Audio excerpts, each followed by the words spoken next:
Hi, it's Catherine Franke. It's May 1st, and today we received the Sunlight Report at Columbia University. So what is this? It is a document prepared by a group called the Stand Columbia Society that responds to, or seeks to respond to, the Sundial Report, which was a report issued by the university on April 1st that very carefully, hundreds of pages, went through the university's responses to and handling or mishandling of the protests on our campus, bringing on the NYPD, disciplinary proceedings against students, dealings with Congress, etc. So this Sunlight Report, again authored by the Stand Columbia Society, it identifies who the individual authors are of the report, faculty, students, alums, some administrators, and it's helpful that we know who's behind the Stand Columbia group. Now, what's particularly interesting about this Sunlight document is less the sort of narrative of commentary on the Sundial Report, because there's actually not a whole lot there that's all that useful, but more that it reinforces what a number of people at Columbia have been saying for months, if not years, is that there's this kind of loop or circuitry between some advocates within the university, faculty, staff, alums, and administrators who have been developing policy, expressing opinions, speaking out in ways that reinforce the idea of constraining the domains for speech on our campus, constraining, if not eliminating, forms of shared governance, of consolidating power in the Board of Trustees and the President's office, and of collaborating with the Republican House of Representatives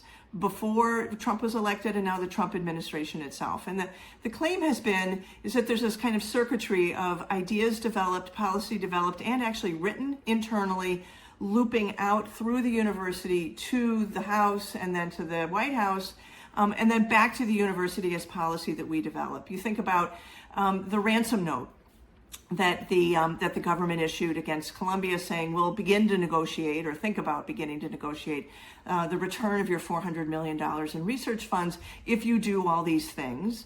Columbia said, oh, okay, we will do those things and then some. And then there was a response from the government, and we're still in that conversation. And the claim by many was that not only was the ransom note written by insiders, but Columbia's response was written by insiders.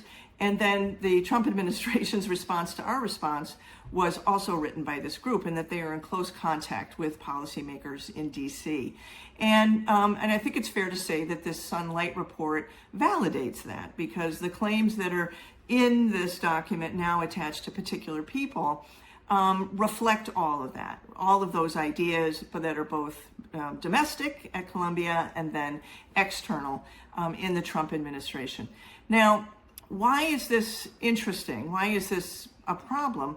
Well, one of them is that we're at a critical time at Columbia. The Board of Trustees has decided that it's time to reform, if not get rid of, the University Senate, which is a body that was created, and a democratic body, out of a commitment to shared governance after the protests in 1968. And it was a body that would have elected members of the community, students, staff, faculty, administrators, etc., and that the important issues of self-governance of the university and the way in which our values are actually put to work in the university would happen through this deliberative body.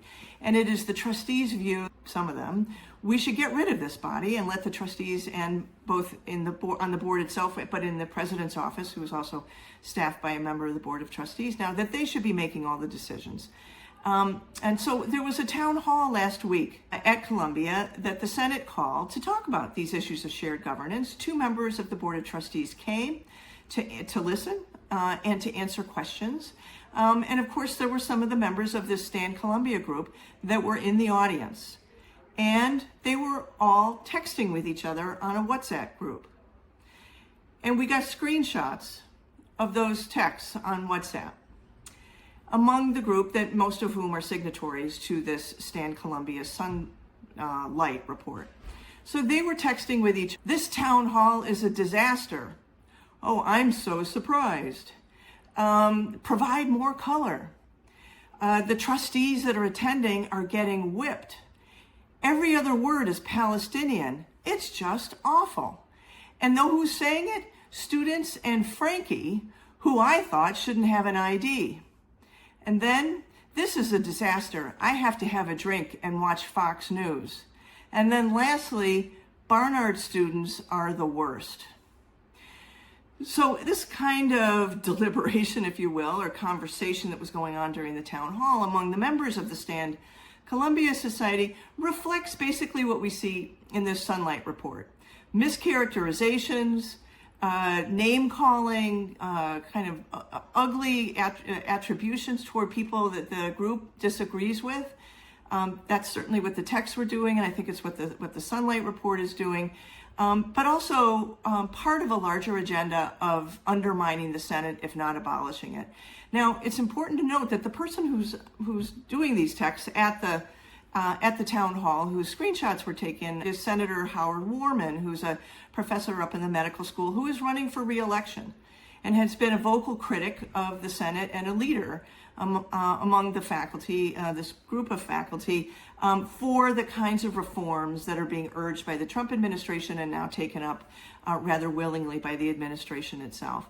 So Warman and others in this group are kind of playing the role that you might attribute to Linda McMahon, the Secretary of the Department of Education, whose job it is to dismantle the Department of Education. They will see their role, and have seen their role, on the Columbia University Senate as being dismantling the Senate itself. So that is a problem. But what you also see is a tactical mistake I think they've made, which is to come out of the shadows, claim who are the members of the Stand Columbia group, use their names, let us know who they are, and give us a kind of sense of who it is we're working with here, and confirm that it is this internal group that comes up with the messaging that then gets translated to the messaging of the Trump administration and then readopted by the Columbia administration itself in this kind of loop. So I think that this Sunlight report is not particularly illuminating, if you will, vis-a-vis any mistakes that the Sundial report made, but it's quite illuminating about who this group is and why some of the folks who were running for Senate maybe aren't the best people to be part of a body to repair it, to build bridges among constituencies on the Columbia campus, and to think about how to rebuild Columbia's reputation, but just Columbia's heart during this very challenging time, because really what some of these folks are committed to is destroying Columbia's academic mission.